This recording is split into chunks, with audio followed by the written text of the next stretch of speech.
Hola amigos, bienvenidos a mi canal. Antes de comenzar, te invito a que le des like a este video, que te suscribas a mi canal y que actives la campana de las notificaciones. El día de hoy vamos a diseñar un cargador de batería para una batería de ion litio de 3.7 voltios. Primero vamos a identificar las características de la batería de ion litio. Vamos a realizar los cálculos de los resistores del circuito. Vamos a seleccionar el diodo Zener apropiado y el transistor apropiado para el circuito. Y en medio de eso haremos las consideraciones de potencia y al final haremos una simulación del circuito. Este es el circuito básico de nuestro cargador de batería. En este caso vamos a utilizar una fuente de 12 voltios o bien una batería de 12 voltios o de 5 voltios en DC. Aquí tenemos los dos resistores que vamos a emplear, el diodo Zener y la batería de ion litio de 3.7 voltios. La batería que vamos a utilizar va a ser una LIR 18650, cuyas características son las siguientes. Tiene una corriente de carga de 0.52 amperios, es decir, unos 520 miliamperios. Una corriente máxima de carga de 1.3 amperios o corriente de carga rápida. Un voltaje de carga final de 4.2 voltios, un voltaje mínimo de 3 voltios y un voltaje nominal de 3.7 voltios. Aquí hay que aclarar que el voltaje promedio en el proceso de descarga es de 3.7 voltios, pero que el voltaje de carga final es 4.2 voltios, es decir, que la batería se puede cargar hasta los 4.2 voltios. Aquí vemos la hoja de datos de esta batería con los datos que ya les mencionaba anteriormente. Ahora lo siguiente que veremos es la selección del diodo Zener. Para ello tenemos que considerar la siguiente ecuación. El voltaje Zener del Zener que vayamos a utilizar va a ser igual al voltaje de emisor más el voltaje base de emisor. En este caso el voltaje Zener es el voltaje presente en las terminales del Zener, que es un dato dado por el fabricante. El voltaje de emisor es el voltaje presente en el emisor del transistor, siempre medido respecto a tierra. Acá se genera una pequeña corriente de emisor en la resistencia R2.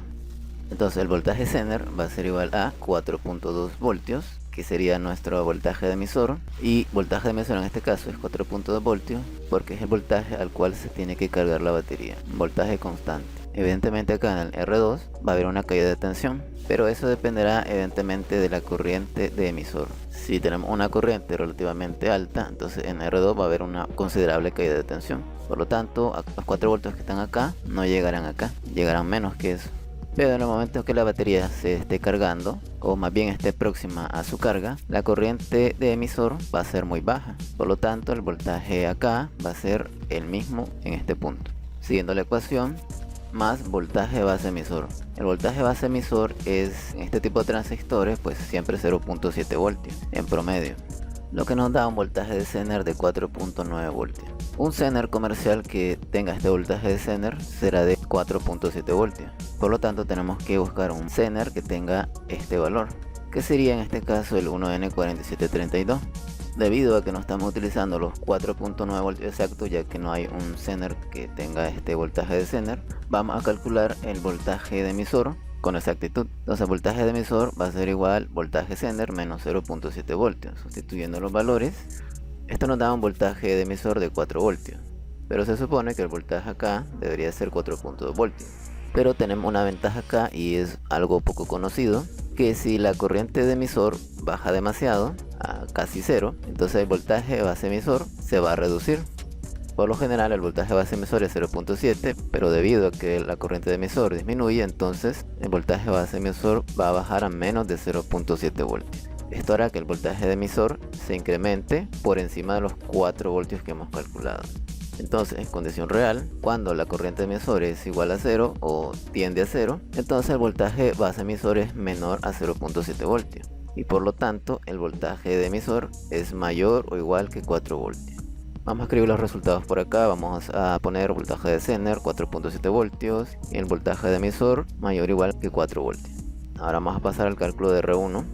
Teniendo en cuenta de que para este Zener su corriente Zener es de 53 miliamperios y que nosotros por seguridad no vamos a utilizar toda su corriente, vamos a utilizar un 60% de la misma, entonces vamos a multiplicar por 0.6 ese valor y vamos a utilizar en este caso una corriente de Zener de 31.8 miliamperios. Ya con eso y utilizando esta ecuación vamos a calcular R1. R1 dice que va a ser igual al voltaje de la fuente menos el voltaje de Zener entre la corriente Zener. Vamos a sustituir valores como voltaje de la fuente 12 voltaje de Zener es 4.7 y corriente de Zener que vamos a utilizar es 31.8 miliamperios, da como resultado 229 ohms. Acercándolo al valor comercial cercano, tenemos un valor para R1 de 220 ohms, valor que vamos a colocar por acá ya, y vamos a pasar ahora al cálculo de R2. Para R2 vamos a utilizar la siguiente ecuación. En este caso, voltaje de emisor es el voltaje presente acá, el voltaje VO es el voltaje presente en la batería o en este punto, entre la corriente de emisor. La corriente emisor es la que atraviesa la resistencia R2 y que sale evidentemente del emisor del transistor. Sustituyendo valores, teniendo en cuenta que voltaje de emisor nosotros ya lo habíamos calculado, era un valor mayor o igual a 4, vamos a utilizar 4, menos el voltaje VO, que es el voltaje en la batería. En este caso, si nosotros recordamos que el voltaje de salida mínimo o el voltaje de la batería mínimo era de 3 voltios, o sea que no es recomendable que la batería se descargue a menos de este valor. Pero aquí estamos utilizando, en vez de los 3, 2, considerando un caso extremo de que la batería se descargase hasta los 2 voltios. Por eso tenemos aquí 2 voltios entre la corriente de emisor, que son 0.52 amperios. En este caso la corriente de emisor es la misma que la corriente de carga. ¿Por qué? Porque la corriente que atraviesa la batería evidentemente es la corriente de carga, pero como está en serie con la corriente de emisor o la corriente que atraviesa en R2, por lo tanto ambas corrientes son las mismas. R2 entonces nos da como resultado 3.8 ohms, acercándolo al valor comercial cercano nos da 3.9 ohms, valor que vamos a colocar por acá ya. Y ahora vamos a pasar a las consideraciones de potencia. En este caso la potencia para R2. Para R1 podríamos utilizar un resistor de medio watt, ya que no pasa mucha corriente por él. En el caso de R2, debido a que en algún momento va a pasar mucha corriente a través de él, debemos tener cuidado en su selección.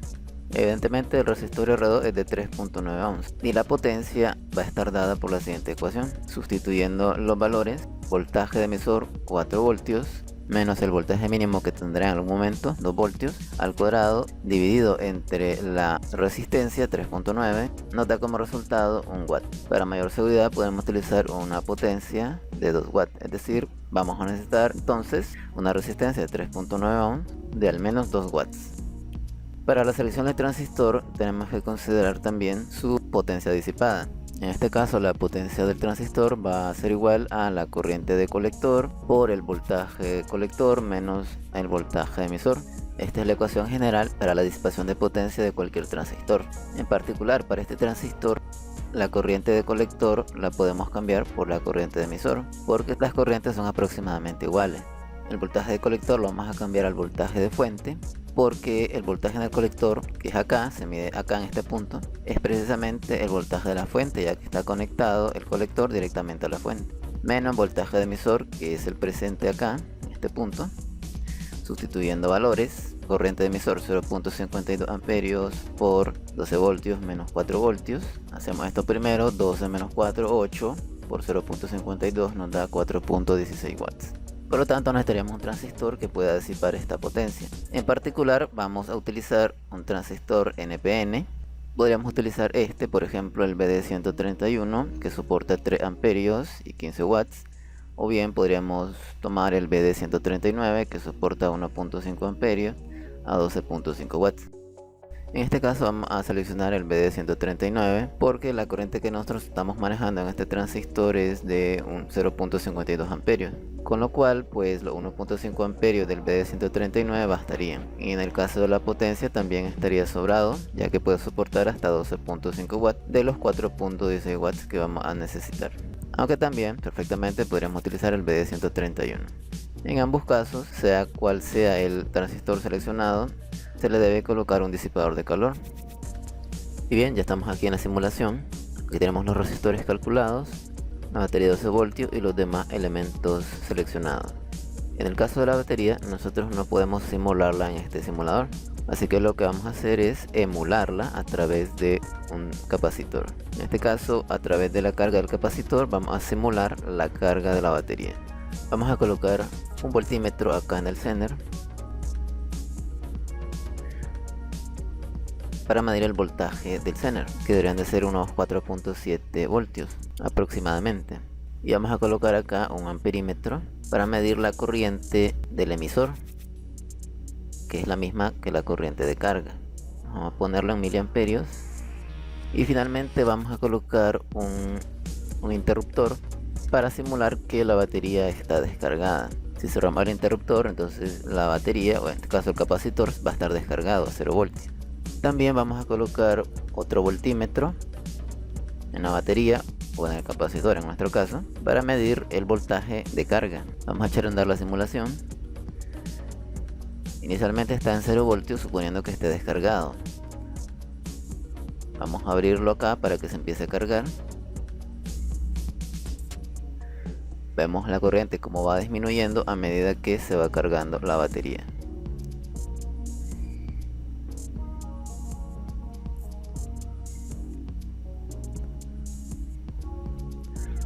Y como pueden ver, ya está alcanzando el voltaje de carga máximo de 4.2 voltios. Evidentemente todas las baterías tienen una corriente de autodescarga, con la cual se irán descargando a través del tiempo, pero el hecho de que esta batería esté conectada a nuestro cargador constantemente va a evitar que se descargue. Bien, hasta aquí el video de hoy. Espero que la información les pueda servir. Y nuevamente los invito a que le den like a este video, que se suscriban a mi canal y que activen la campana de las notificaciones. Muchas gracias.